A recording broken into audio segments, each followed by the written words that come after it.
Youth Congress Kazhakoottam block secretary V ജിതിനാണ് AKG സെന്ററിന് നേരെ ബോംബെറിഞ്ഞതെന്നാണ് കുറ്റപത്രം. ജിതിന് സ്കൂട്ടർ എത്തിച്ചു നൽകിയതും ആക്രമണശേഷം തിരികെ കൊണ്ടുപോയതും കഴിഞ്ഞ കോർപ്പറേഷൻ തെരഞ്ഞെടുപ്പിൽ UDF സ്ഥാനാർത്ഥിയായിരുന്ന ടി നവ്യയാണെന്നും കുറ്റപത്രത്തിൽ പറയുന്നു. ഈ രണ്ടുപേർക്കെതിരെയുമുള്ള ഒന്നാം ഘട്ട കുറ്റപത്രമാണ് നൽകിയിരിക്കുന്നത്. എന്നാൽ കുറ്റപത്രത്തിലുടനീളം 4 പ്രതികളുടെ പങ്കും പ്രവൃത്തികളും പരാമർശിക്കപ്പെടുന്നുണ്ട്. Thiruvananthapuram judicial first class magistrate കോടതി 3 കേസ് പരിഗണിക്കുന്നത്. 2022 ജൂൺ 23 SFI പ്രവർത്തകർ വയനാട് പാർലമെന്റ് മണ്ഡലം MPയും കോൺഗ്രസ് അഖിലേന്ത്യാ നേതാവുമായ രാഹുൽ ഗാന്ധിയുടെ വയനാട്ടിലെ ഓഫീസ് ആക്രമിച്ചതിനും പ്രതികാരമായാണ് പ്രതികൾ 2022 ജൂൺ 30 രാത്രി CPM സംസ്ഥാന കമ്മിറ്റി ഓഫീസായ AKG സെന്ററിലേക്ക് ബോംബെറിഞ്ഞതെന്നാണ് പോലീസിന്റെ കേസ്.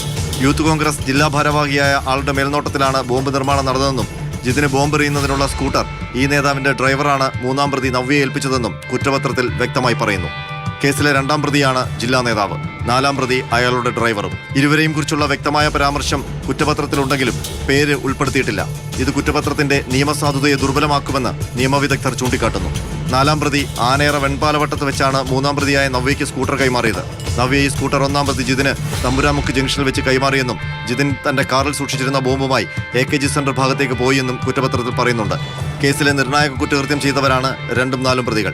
യൂത്ത് കോൺഗ്രസിന്റെ ജില്ലാ സെക്രട്ടറി ആയിരുന്ന സുഹേൽ ഷാജഹാനാണ് ആക്രമണത്തിന് ജിതിനോട് നിർദ്ദേശിച്ചതും ബോംബ് ഉൾപ്പെടെ എത്തിച്ച് നൽകിയതുമെന്ന് നേരത്തെ ക്രൈംബ്രാഞ്ച് വ്യക്തമാക്കിയിരുന്നു. സുഹേലിന്റെ ഡ്രൈവറായ സുധീഷിന്റേതാണ് ബോംബെറിയാനെത്തിയ സ്കൂട്ടർ. വിദേശത്തേക്ക് കടന്നതിനാൽ ഇവരെ 2 പേരെയും അറസ്റ്റ് ചെയ്യാനായിട്ടില്ല. ഇവർക്കെതിരെ വീണ്ടും പ്രത്യേക കുറ്റപത്രം നൽകുമെന്നാണ് ക്രൈംബ്രാഞ്ച് നൽകുന്ന വിശദീകരണം. മാതൃഭൂമി ന്യൂസ്, തിരുവനന്തപുരം.